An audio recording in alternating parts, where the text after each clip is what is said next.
नमस्कार मेरे प्यारे बच्चों। हम यहाँ पर क्लास 9th गणित मंजरी का चैप्टर नंबर 4 देख रहे हैं और उसका नाम है एक्सप्लोरिंग अलजेब्रिक आइडेंटिटीज। हमने यहाँ पर अलग अलग टाइप की आइडेंटिटीज देखी। हमने a प्लस बी का होल स्क्वायर देखा, a माइनस बी का होल स्क्वायर देखा, हमने a plus b plus c whole square भी देखा। हमने यहाँ पर देखा अगर a square minus b square है तो हम कैसे उसे a into b, a plus b into a minus b के टर्म में फैक्टराइज कर सकते हैं। और हमने दो फैक्टर का मल्टीप्लिकेशन भी देखा कि आप अगर हमारे पास क्वाड्रेटिक एक्सप्रेशन है तो हम कैसे फैक्टर बना सकते हैं, और अगर हमारे पास फैक्टर है तो हम कैसे क्वाड्रेटिक एक्सप्रेशन बना सकते हैं। ये सारी चीजें हम देख चुके हैं और अभी हम एक्सरसाइज सेट 4.4 की बात कर रहे हैं। आप एनसीईआरटी का पेज नंबर 82 ओपन कीजिए और वहां पर आपको मिलेगा क्वेश्चन नंबर 3, क्योंकि फर्स्ट और सेकंड हम ऑलरेडी लास्ट वीडियो में बना चुके हैं। तो यहाँ पर हमारे पास फर्स्ट प्रॉब्लम है, factor the following 9a square plus b square plus 4c square minus 6ab plus 12ac minus 4bc, है ना। तो ये वाला फर्स्ट प्रॉब्लम हम इसके फैक्टर बनाते हैं। फर्स्ट वाला प्रॉब्लम हम सॉल्व करते हैं। यहाँ पर है हमारे पास में 9a square plus b square plus 4c square, okay, minus 6ab plus 12a into c minus 4 into BC। Okay, तो इसे हमें फैक्टराइज करना है। कैसे करेंगे? तो सबसे पहले ये 9a स्क्वायर को हम 3a होल स्क्वायर लिख सकते हैं। B square as it is हो जाएगा, सेम एज इट इज इसको हम 2c होल स्क्वायर लिख सकते हैं। अब यहाँ पर आप ध्यान से देखेंगे तो जहां a और c है वो टर्म पॉजिटिव है, पर जहां a और b और जहां b और c है मतलब b यहाँ पर नेगेटिव होना चाहिए। जहां इन दोनों में b क्या है? कॉमन है। दोनों में b क्या है? कॉमन है, मतलब b वाला टर्म जो है वो नेगेटिव है। तो हम यहाँ पर b टर्म को नेगेटिव बनाएंगे। यहाँ पर लिखेंगे 2 इंटू 3a, क्योंकि फर्स्ट टर्म था 3a और b को हमको नेगेटिव बनाना है। यहाँ पर स्क्वायर वाले टर्म से हमको समझ में नहीं आएगा कि वो पॉजिटिव है या नेगेटिव है। हमको ये जो प्रोडक्ट वाले टर्म है इनसे पता चलेगा कि कौन सा पॉजिटिव टर्म है कौन सा। तो इस 6 को हमने लिखा 2 और यहाँ 3a और ये माइनस b, माइनस को यहाँ ले लिया। सेम एज इट इज हम यहाँ 12ac को लिखेंगे 2 इंटू 3a इंटू 2c, है ना। हमको पता है कि a और c वाला जो फर्स्ट टर्म और थर्ड टर्म है वो पॉजिटिव है। सेम एज इट इज यहाँ पर b नेगेटिव आ जाएगा, तो plus 2 into minus b into 2c। तो आप समझ गए होंगे कि कौन सा आइडेंटिटी बना है। यहाँ पर बना है a square plus b square plus c square plus 2ab plus 2bc plus 2c है। तो इसे हम अगर फैक्टराइज करेंगे तो हमको मिलेगा 3a प्लस बी, नहीं, minus b plus 2c whole square. तो ये हमारे पास में बना उसका फैक्टर।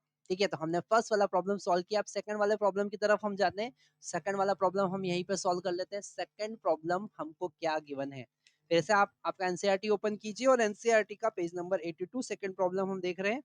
यहाँ पर हमको गिवन है 16s square, okay, plus 25t square minus 40s into T.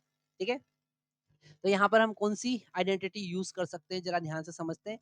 सबसे पहले इसे हम 4s का होल स्क्वायर लिखेंगे। इसे हम लिखेंगे 5t का होल स्क्वायर माइनस, अब इसे लिख सकते हैं हम 2 into 4s, okay, into minus, यहाँ पर इसे माइनस रहने देते हैं, इंटू 5t। ओके, तो ये बना a square plus b square minus 2ab। तो हमको मिलेगा 4s minus 5t whole square. Okay, तो ये है हमारा आंसर सेकंड वाले पार्ट का। ठीक है, तो यहाँ पर जितनी भी आइडेंटिटी हमने अभी तक समझी है वो सबको हमको यूज करना है। अब हम यहाँ पर थर्ड वाला प्रॉब्लम सॉल्व करते हैं। तो थर्ड प्रॉब्लम में क्या गिवन है? थर्ड प्रॉब्लम में हमारी स्क्रीन पर भी लिखा हुआ है, that is r square minus r minus 42। एक बार चेक करते हैं माइनस है कि प्लस है, माइनस 42 है, सही है ये। ठीक है, तो अब यहाँ पर इसे फैक्टराइज करना है हमें। तो हमको पता है कि ये जो बीच वाला a प्लस बी कोफिशियंट होता है और यहाँ a माइनस बी होता है, मतलब हमें इस 42 को दो ऐसे पार्ट में डिवाइड करना है कि उनका प्रोडक्ट 42 आए और डिफरेंस -1 आए। ठीक है, तो हम यहाँ पर जो कोफिशिएंट है -1, ठीक है, इसको हम लिख सकते हैं -7 + 6, क्योंकि इन दोनों का जब मल्टीप्लिकेशन करते हैं तो हमको मिलता है -42। तो यहाँ पर हम -7 और 6 में इसको डिवाइड करेंगे बीच वाले को।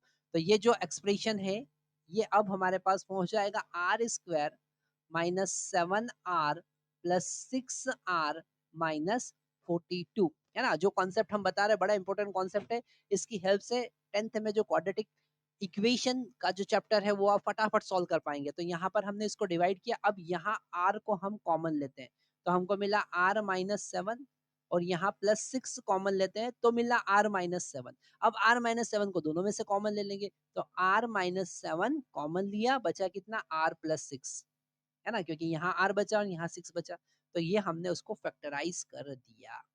ठीक है, तो ये जो कॉन्सेप्ट हम बता रहे हैं कि यहाँ पे पहले r कॉमन लीजिए, फिर r -7 कॉमन लीजिए, बड़े इंपॉर्टेंट कॉन्सेप्ट है, ध्यान से आपको समझना है। अब हमारे पास फोर्थ प्रॉब्लम है 49g² + 14g × h + h²। तो इसे हम रब करते हैं, जब तक आप ये फटाफट लिख लीजिए।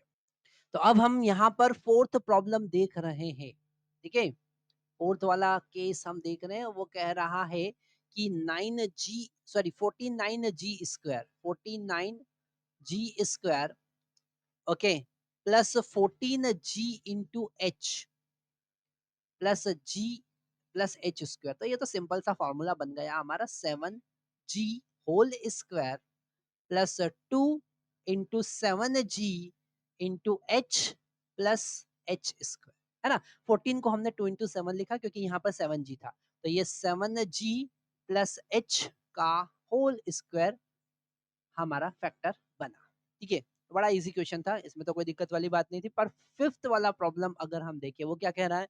वो कह रहा है कि 64u², 64u², ठीक है, आप एक बार बुक ओपन कीजिए, पेज नंबर 82 पर हम हैं अभी। 64u² plus 121v², okay, plus 4w², okay, -176 u into v -32 u into w, ठीक है, और लास्ट वाला टर्म हमारे पास में है +44 v into w। ठीक है, तो अब यहाँ पर डेफिनेटली हमको समझ में आ रहा है कि कोई एक टर्म नेगेटिव होगा। अब वो कौन सा टर्म नेगेटिव होगा, हम चेक करते हैं कि इन दोनों में कॉमन क्या है, और कॉमन है u। तो u वाला टर्म यहाँ पर क्या होगा? नेगेटिव होगा, क्योंकि यहाँ पर v और w अगर दोनों नेगेटिव भी है तो पॉजिटिव होगा, है ना? तो यहाँ पर हम एक को ही नेगेटिव कंसिडर करेंगे, क्योंकि ऑलरेडी अगर हम माइनस कॉमन लेंगे तो वो, अगर दो नेगेटिव हैं तो माइनस कॉमन लेने के बाद वो दो पॉजिटिव हो जाएंगे और एक नेगेटिव हो जाएगा। तो ज्यादा बेटर है कि एक टर्म को नेगेटिव लें। ठीक है, थोड़ा सा कॉन्सेप्ट आपको शायद समझ में आया होगा। तो यहाँ अगर हम इसे थोड़ा सा सिंप्लीफाई करें तो ये हो जाएगा हमारा 8u होल स्क्वायर प्लस ये हो जाएगा 11v होल स्क्वायर प्लस ये हो जाएगा 2w होल स्क्वायर। ओके, अब हमने देखा कि u वाला टर्म आपको नेगेटिव लेना है। ठीक है, तो यहाँ पर आप देखेंगे +2 इंटू -8u, ओके, और यहाँ पर v है, मतलब इंटू 11v। तो इन तीनों का आप मल्टीप्लाई कीजिए, 176 आएगा आपके पास, +2, फिर हमको v u और w वाला टर्म देखना है ना? तो यहाँ पर हम देखेंगे -8u इंटू 2w, है ना? तो यहाँ पर आप देखेंगे तो 32 आपको मिलेगा, वो भी नेगेटिव का। और लास्ट वाला टर्म जो है वो है 44, तो हमको मिलेगा v और w, मतलब कि 2 इंटू 11v इंटू 2w, तो ये 44 हो जाएगा, है ना? तो अब यहाँ पर a² + b² + c² is equal to 2ab plus 2bc plus 2ca का फॉर्मूला बना। तो नेगेटिव टर्म कौन सा है? Minus 8u plus 11v plus 2w whole square. ठीक है, यहाँ पर आप इक्वल का साइन लगा सकते हैं। तो यहाँ आप चाहें तो माइनस अगर कॉमन लेंगे तो हो जाएगा 8u minus 11v minus 2w whole square. ठीक है, माइनस कॉमन लेंगे, स्क्वायर करेंगे तो फिर पॉजिटिव ही हो जाएगा।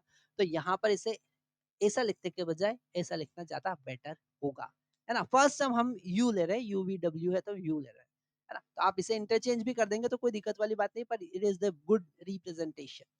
तो हमने यहाँ पर हमारा question number third complete solve किया है। हम आशा करते हैं कि आपको पूरा समझ में आया होगा, और अगर ये सारा कॉन्सेप्ट आपको अच्छे समझ में आ रहा है तो हमारे वीडियो को आपके फ्रेंड्स के साथ शेयर जरूर कीजिएगा। Thank you.